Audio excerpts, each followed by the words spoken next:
안녕하세요. 책으로 성장하는 뭉친한 편입니다. 오늘 제가 소개해드릴 책은 바로 클래식과 전쟁사입니다. 이 책 정말 흥미로운 조합이죠.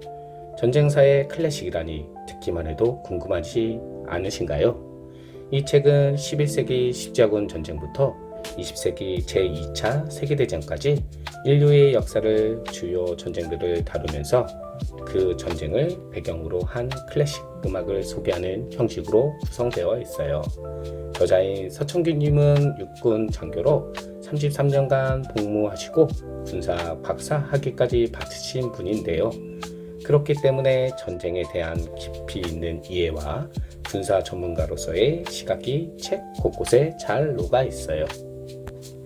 이 책이 정말 매력적인 이유는 전쟁과 음악이라는 두 가지 다른 분야를 연결해서 우리에게 새로운 감동을 선사하기 때문이에요. 음식도 스토리를 알고 먹으면 더 맛이 있듯이 클래식 음악도 그 배경이 되는 역사를 알고 들으면 완전히 다르게 들리거든요. 전쟁의 창혹함 속에서 피어난 인간들의 감정들, 희망, 사랑, 그리고 평화에 대한 영험이 음악에 어떻게 담겨 있는지 알게 되면 음악이 훨씬 더 깊이 있게 다가올 거예요. 여러분, 100년 전쟁하면 뭐가 떠오르세요? 아마도 잔다르크가 가장 먼저 떠오르실 거예요. 이 책의 첫 번째 파트에서는 바로 이 이야기가 나오는데요. 잉글랜드와 프랑스가 무려 116년간 싸웠던 이 전쟁은 단순한 왕의 계승의 문제가 아니라 영토와 패권을 둘러싼 치열한 싸움이었어요. 전쟁 초반에는 잉글랜드가 우세했어요.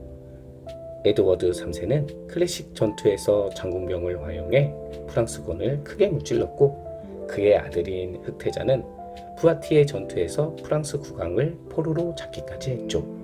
잉글랜드 군이 승승장구하는 것처럼 보였지만 프랑스 입장에서는 계속 패배하면서 나라가 절체절명의 위기에 빠졌어요.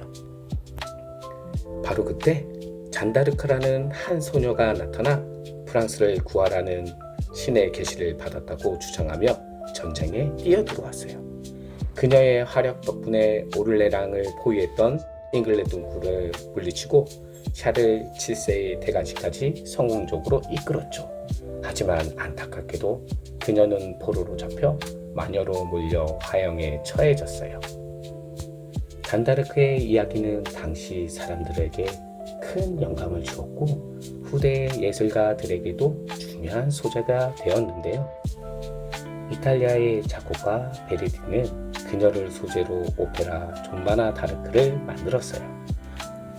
그리고 러시아의 작곡가 차이콥스키도 독일 극작가의 프리들리흐 시실러의 비극을 바탕으로 오페라 오를레랑의 처녀를 작곡했죠.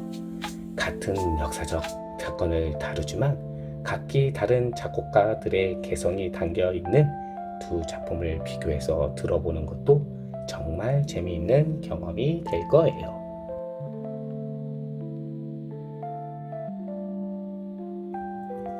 다음으로 소개할 이야기는 프랑스 혁명과 나폴레옹 시대의 음악이에요. 이 책의 파트 3에 나오는 내용인데요. 18세기 프랑스는 루이 16세의 사치와 무능, 그리고 특권 계층의 횡포로 민중의 삶이 피폐해질 대로 피폐해진 상태였어요. 그러던 중 바스티오 감옥 습격 사건을 시작으로 혁명의 불길이 타올랐죠. 혁명으로 인해 유럽의 절대 왕정 국가들은 큰 위기감을 느꼈어요. 왕이 처형당하고 공화정이 들어섰으니까요. 주변국들은 프랑스를 공격하기 위해 동맹을 맺었고 프랑스는 이에 맞서 혁명 경쟁을 시작했죠. 이 혼란 속에서 혜성처럼 등장한 인물이 바로 나폴레옹이에요. 나폴레옹은 전쟁에서 혁혁한 공을 세우며 순식간에 프랑스의 영웅으로 떠올랐어요. 당시 오스트리아 빈에 살고 있던 베토벤은 나폴레옹이 자유와 평등의 가치를 실현해줄 이상적인 영웅이라고 생각했어요. 그래서 그에게 헌정하기 위해 교향곡을 작곡했죠. 바로 교향곡 3번 영웅입니다. 하지만 베토벤은 나폴레옹이 황제에 오르면서 절대 권력을 손에 넣었다는 소식을 듣고 크게 실망해요. 자신이 생각했던 영웅의 모습과 너무 달랐거든요. 그래서 그는 악보 표지에 썼던 보르파르트라는 이름을 지워버리고 영웅이라고 고쳐 썼습니다. 나폴레옹이 황제가 된 순간 그에게서 절대 왕정과 다를 바 없는 모습을 발견한 베토벤의 실망감이 느껴지시나요? 이 책을 읽으며 영웅 교향곡을 들으면 단순히 웅장한 음악이 아니라 한 예술가가 시대의 변화와 인물의 배신을 목격하며 느꼈을 복잡한 감정까지 함께 느낄 수 있을 거예요. 마지막으로 제1차 세계대전과 제2차 세계대전을 다룬 부분도 인상적이었어요. 특히 제2차 세계대전의 비극을 다룬 부분에서는 히틀러와 바그너의 이야기가 나옵니다.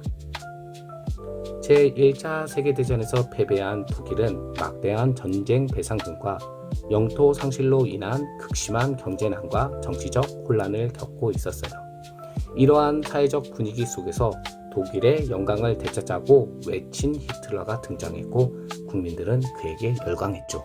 히틀러는 독일 국민을 하나로 묶기 위해 음악을 적극적으로 활용했는데요. 그가 가장 사랑했던 음악가가 바로 바그너였어요. 바그너는 독일 신화를 소재로 한 장엄한 오페라를 많이 작곡했고 철저한 반유대주의자였기 때문에 히틀러의 사상과 잘 맞았죠. 히틀러는 나치 전당대회와 군대 행진에 바그너의 음악을 사용하며 독일인의 자긍심을 높이고 나치주의자를 선전했어요. 특히 누르베르크의 마이스터진이나 니벨롱의 반지 같은 곡들은 히틀러의 연설이나 만큼 강력한 선동도구였죠. 이 책을 읽다 보면 예술이 어떻게 정치적으로 이용될 수 있는지, 그리고 음악이 단순한 아름다움을 넘어 얼마나 강력한 힘을 가질 수 있는지 다시 한번 생각하게 돼요. 자, 오늘 소개해드린 클래식과 전쟁사 어떠셨나요?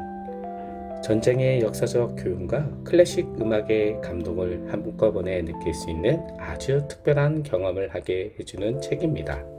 역사를 좋아하는 분, 클래식에 입문하고 싶은 분, 그리고 이 두 가지를 모두 좋아하는 분들께 강력히 추천합니다.